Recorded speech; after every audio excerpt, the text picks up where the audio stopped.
توی این تصویر نسبت طلا به نقره رو می‌بینید. اگه به نمودار دقت کنید، یک نکته خیلی واضح جلوی چشم میاد. نقره در ماه‌های اخیر با سرعت بیشتری نسبت به طلا رشد کرده. حالا سوال مهم اینه که آیا این روند میتونه ادامه پیدا بکنه یا نه؟ الان در دوره‌ای هستیم که مجموعاً فلزات گرانبها در مسیر صعود قرار گرفتند. پشت این حرکت هم چند دلیل جدی وجود داره. اول اینکه روند کاهش نرخ بهره ادامه داره و وقتی نرخ بهره پایین میاد، هزینه نگهداری طلا کمتر میشه و در نتیجه طلا برای سرمایه‌گذارها جذابتر میشه.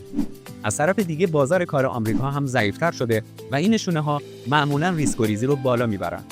هر چقدر هم که نااطمینانی بیشتر باشه، جریان پول به سمت پناهگاه‌های امن میره که طلا یکی از مهمترین هاست. از طرف دیگه فضای سیاسی و تجاری دوره ترامپ، فشار تعرفه‌ها، تنش‌ها و کاهش تمایل به دلار آمریکا از سمت اقتصادهای بزرگ همه باعث میشن سرمایه‌گذارها بخوان بخشی از داراییشون رو از ریسک دور بکنن و به سمت فلزات گرانبها ببرن.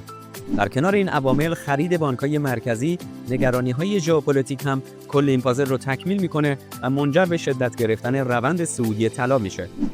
اما حالا چرا نقره سریعتر از طلا داره بالا میره؟ نقره و طلا همبستگی بالایی دارن.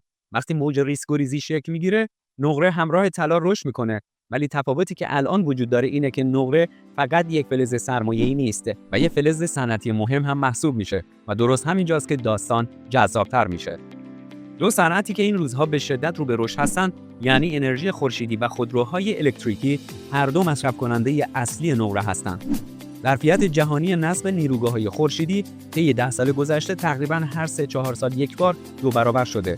از حدود 50 گیگاوات در سال 2015 امروز به بالای 600 گیگاوات رسیده. در بازار خودروهای الکتریکی هم همین روند انفجاری دیده میشه.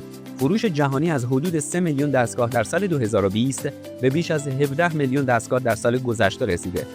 وقتی دو صنعت بزرگ اینطور رو به رشد باشن و هر دوشون مصرف کننده اصلی نقره باشن، طبیعیه که فشار تقاضا افزایش پیدا میکنه. یعنی نقره علاوه بر جریان سرمایه‌ای، یک موتور صنعتی هم پشتش داره. به همین دلیل وقتی به نسبت طلا و نقره نگاه میکنیم، میبینیم که نقره در این سیکل سرعت بیشتری گرفته و اگر روند رشد خورشیدی و خودروهای برقی ادامه پیدا بکنه، منطقیه که نقره در ادامه مسیر هم عملکرد حتی بهتری از طلا داشته باشه، یا به قول معروف طلایی تر از طلا رفتار کنه.